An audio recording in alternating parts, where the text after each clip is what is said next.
Last video में मैंने कुछ कैरेक्टर्स और बिहेवियर्स का जिक्र किया था कि हम उनको कैसे ट्रीट कर सकते हैं। आज की इस वीडियो में मैं चंद और बिहेवियर्स का जिक्र करूंगा। सबसे पहले तो ये मैं बात करता चलूं कि इंसानी बिहेवियर्स की डेवलपमेंट कोई एक दो दिन की बात नहीं, बल्कि इनको कई साल लगते हैं। और जो लोग ह्यूमन साइकोलॉजी से वाकिफ हैं वो ये जानते हैं कि अक्सर सूरतों में हमारे अमाल और किरदार का ताल्लुक हमारे बचपन के लाइफ एक्सपीरियंस और मेमोरी से होता है। और बहुत सारे केसेस में मैंने देखा है कि इनका ताल्लुक पेशेंट के वालिदैन की प्रेगनेंसी हिस्ट्री से होता है या टाइम ऑफ कंसेप्शन से होता है, यानी मियाँ बीवी के मिलाप का वो वक्त।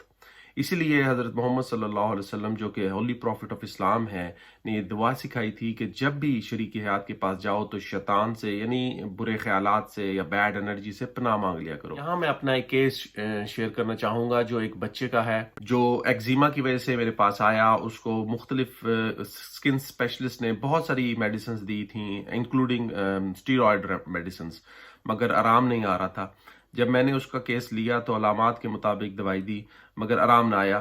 फिर फॉलो अप कंसल्ट में जब वालिदैन से प्रेगनेंसी हिस्ट्री ली गई तो उन्होंने बताया कि ड्यूरिंग प्रेगनेंसी बच्चे के वालिद दूसरे मुल्क शिफ्ट होने का सोच रहे थे और इस वजह से मुख्तलिफ मुल्कों में ट्रैवल कर रहे थे कि शायद ये मुल्क अच्छा हो।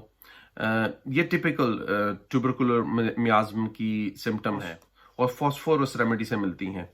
उस बच्चे को फॉस्फोरस के बाद चंद ही हफ्तों में आराम आ गया। इसी तरह हम ट्रॉमा के केसेस में देखते हैं और अब्यूज के केसेस में देखते हैं कि अक्सर बच्चे अपनी माँ की अलामात यानी गुस्सा, हेल्पलेसनेस, गम, रिजेंटमेंट वगैरह शो करते हैं। जो होम्योपैथ ट्रॉमा के केसेस को डील करते हैं वो मेरी इस बात से इत्तफाक करेंगे। इसी तरह हमारे मुआशरे में जहाँ सास बहू की लड़ाई देखने में आती है या वो औरतें जो प्रेगनेंसी के दौरान सास या शौहर की तरफ से जुल्म या ओवर क्रिटिसिज्म का निशाना बनती हैं, उनके बच्चों में भी क्लियरली इस दबे हुए गुस्से की अलामात वाज़े तौर पर नजर आती हैं।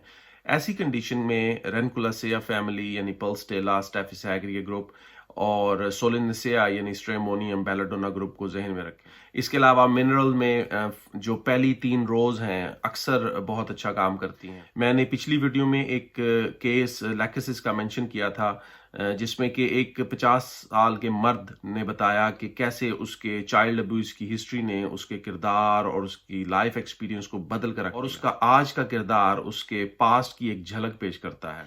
जो लोग उस केस में इंटरेस्टेड हों वो मेरी पिछली वीडियो को जरूर देखें। इसी तरह बचपन का गुस्सा या मेमोरी या जिसे हम लाइफ एक्सपीरियंस कह सकते हैं हमारे किरदार और हमारी सोचों को बनाता है और रिफाइन करता चला जाता है। और बाद के ख्यालात और किरदार दरअसल बचपन और बाद की मेमोरी ही का रिफ्लेक्शन होता है। यहाँ मैं अपना एक केस शेयर करूंगा। वो एक नौजवान का है जो कि हम जिन्स परस्त था, जिसको हम होमोसेक्सुअल भी कहते हैं। जब ये केस मेरे पास आया तो उस वक्त वो पेशेंट पाकिस्तान के एक मशहूर साइकेट्रिस्ट के पास जेर इलाज था मगर आराम ना आ रहा था। उसको जब जिनसी जुनून के दौरे पड़ते थे तो वो सबको मारता था और गंदी गंदी गालियां देता था। उस पेशेंट का ताल्लुक एक मुअज़्ज़ज़ घराने से था और इस वजह से वो फैमिली शर्मिंदगी से अपनी ये प्रॉब्लम्स किसी से शेयर नहीं करती थी। Any how in consulting room इस पेशेंट ने सिर्फ ये कहा कि मैं तो ठीक हूँ और मुझे कोई इशू नहीं है, मगर उसने मुझसे 2 ड्राइंग शेयर की जिसमें एक में बकरी या शीप कह लें बनी हुई थी और जंगल में वो जंगली जानवरों के दरमियान फंसी हुई थी। और इसी तरह दूसरी ड्राइंग का भी थीम तकरीबन यही था। जब इस पेशेंट के वालिद के बारे में इंफॉर्मेशन ली गई तो पता लगा कि इसके वालिद बहुत ज्यादा सख्त थे और वालिद की बेजा सख्ती और घर की इनसिक्योर माहौल की वजह से इस पेशेंट ने बाहर अपने से बड़े और नरम मिजाज लड़के के साथ दोस्ती कर ली। सोलोनेसिया ग्रुप की एक रेमेडी है हायोसियामस जो कि शेमलेसनेस बिहेवियर की वजह से बहुत मशहूर है। आफ्टर हायोसियामस ये पेशेंट चंद ही हफ्तों में बिल्कुल नॉर्मल हो गया और उसने दोबारा से स्टडीज स्टार्ट कर दी। इसके अलावा इसका एटीट्यूड टुवर्ड्स सेक्सुअलिटी भी चेंज हो गया। इस केस में कुछ चीजें एक्सप्लेनेशन के लायक है। पहली ये कि कुछ केसेस में जहां सिम्टम्स एक सी हों या एक सी लगती हों वहां पेशेंट का एटीट्यूड, आदत, ख्यालात या हॉबीज वगैरह पेशेंट को समझने में मदद देती हैं। मसलन एक सिम्टम माइंड सेक्शन में मिलती है नीलिंग एंड प्रेइंग, यानी मरीज बहुत झुक झुक कर दुआ और करता है और दूसरों से दुआ की दरख्वास्त करता है। अब ये सिम्टम आर्सेनिकम, व्राटरमेल्बम, एनाकारियम, कालिबरमाटम और चंद और रेमेडीज में ये मिलती है, मगर सबकी वजह ये ट्रिगर डिफरेंट होते हैं। जैसा कि आर्सेनिकम का पेशेंट है وہ بہت زیادہ انسیکیور ہونے کی وجہ سے ایسا کرتا ہے. اسی طرح براٹرم کا پیشنٹ اپنے گناہوں کی کثرت اور ان کے ناقابل معافی ہونے کی وجہ سے ایسا کرتا ہے. اور کالی بروماٹم کا پیشنٹ عموماً اپنی ذمہ داریوں اور گناہوں سے ڈر کر روتا ہے اور درخواست کرتا ہے. اس طرح دوسری بات جو ہائپوثیلامس کے کیس سے ہمیں نظر آتی ہے وہ یہ ہے کہ بعض ٹراما کے کیسز میں یا مینٹل ایشوز میں ہمیں ڈیپر کنسلٹ کرنا ہمارے لیے پاسبل نہیں ہوتا اور مریض کمفرٹیبل محسوس نہیں کرتا کہ وہ اپنی علامات شیئر کرے. اور ایسا کرنے کی صورت میں نے دیکھا ہے کہ بعض دفعہ بعض مریض زیادہ ڈپریس ہو جاتے ہیں اور ان کی علامات ورس ہو جاتی ہیں، اور ایسے پیشنٹ عموماً پھر فالو اپ کنسلٹ کے لیے بھی آنا پسند نہیں کرتے. اس لیے ایسے کیسز میں ہمیشہ پیشنٹ کی عادات اور ہابیز، ایون فیورٹ موویز یا سٹوریز وغیرہ اکثر بہت ہیلپ فل ہوتی ہیں. یہ ایک ڈیٹیل ٹاپک ہے جس کے بارے میں آئندہ کسی ویڈیو میں تفصیل سے ود کیسز آپ سے بات کروں گا. سائیکالوجسٹ ایک ٹرم یوز کرتے ہیں کہ we are the victims of victims, اور یہ چیز ہم کو عموماً پاکستان میں ہونے والے چائلڈ ابیوز کے کیسز میں اور چرچ میں ہونے والے سیکشول اسلٹ کے کیسز میں نظر آتی ہے. اور یہ بات کسی سے ڈھکی چمی نہیں ہے، اور آئے دن جو اخباروں میں انٹرویوز شائع ہوتے ہیں وہ میری اس بات کا ثبوت ہیں. مگر کچھ چیزیں یہاں ایکسپلین کرتا چلوں.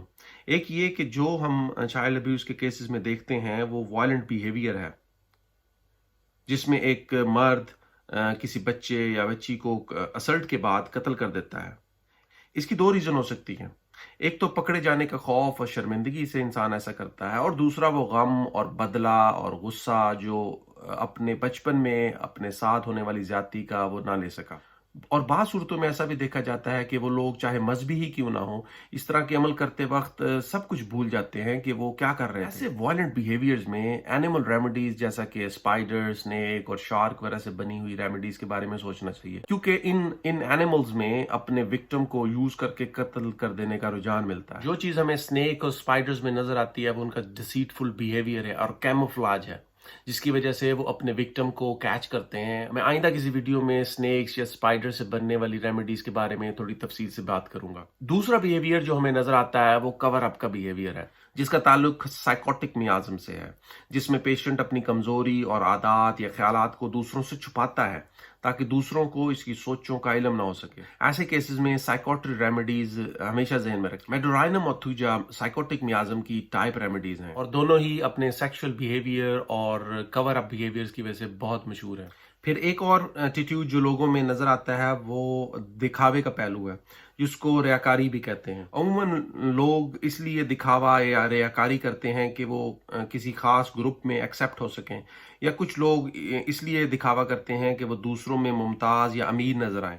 ایسے کیسز میں ارجنٹم سیریز یا لیلیم فیملی اور اس کے علاوہ کونیفیئر فیملی جس میں تھیوجا شامل ہے کو ذہن میں رکھیں. اس طرح کچھ لوگ اس لیے مذہبی جنونی ہوتے ہیں کہ ان کے اندر کے غیر مذہبی خیالات اور رجحانات کو دیکھ کر لوگ یا سوسائٹی ان کو ریجیکٹ نہ کر دے. یہ عموماً ایسی سوسائٹیز میں ہوتا ہے جہاں مذہب کو ایک کلچر کے طور پر، ریچول کے طور پر ایکسیپٹ کیا جاتا ہے اور پریکٹس کیا جاتا ہے. جی تو ویورز، یہ ایک لمبا اور ویری کمپلیکیٹڈ اور of course very interesting topic ہے. اس کے بارے میں آئندہ بھی ویڈیوز بناتا رہوں گا اور آپ کے ساتھ انفارمیشن مختلف ریمیڈیز کی مختلف کیسز کے ساتھ شیئر کرتا رہوں گا. So stay tune and subscribe my channel. See you next time.